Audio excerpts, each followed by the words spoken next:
If you're aware of the required amount of insulation for a given area and you're not getting the correct coverage, it may be one of these issues. Most of these can be solved right on the job. Double-check the machine settings every time you blow. Remember, insufficient coverage is often caused by a speed setting that's too high. Review CertainTeed's installation guide and then check your machine settings. The optimum feed rate for blown-in insulation is 1 bag every 1.5 to 2 minutes. This is not exact, but it's a good rule of thumb to follow.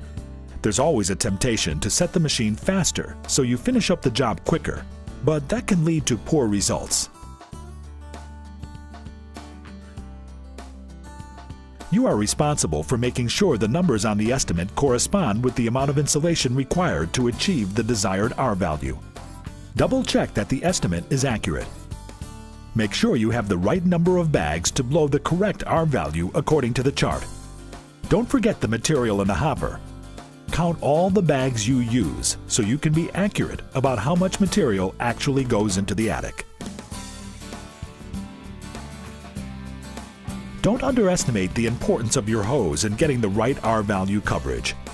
The hose must be at least 3 inches in diameter and at least 150 feet in length to properly condition the insulation.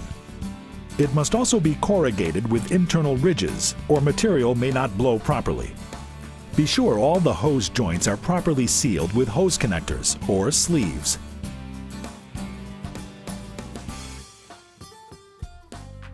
Some installation problems are caused by poor machine maintenance. For example, the seals have to be replaced when they wear, or your feed rate will be affected and insulation will blow back through the hopper. This could lead to excessive static. Most manufacturers recommend that seals be replaced after every 250 hours of operation. That means if you average 5 hours of use per day and run the machine 5 days a week, the seals should be replaced about every 10 weeks. Check the tension on your belts and chains every day, and make sure belts, chains, and sprockets are in good shape. Regularly scheduled lubrication is very important. Follow the machine manufacturer's recommendations. Be very careful when doing these checkups. Safety first. Never examine belts or chains while the machine is running. And do not operate any machine unless all the safety guards are in place.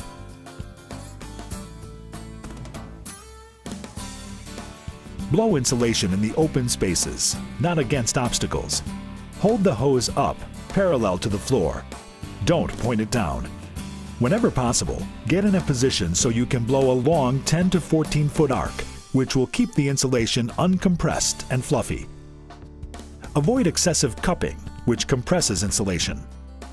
Also, avoid blowing into top and cross braces in the attic. This compresses the insulation, lowers R value, and requires more bags to do the same job.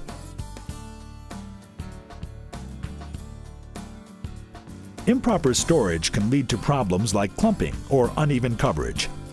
Blown-in insulation should always be stored indoors so that it's kept dry for optimal blowing. As you've seen throughout this CertainTeed series, there's a right way to insulate.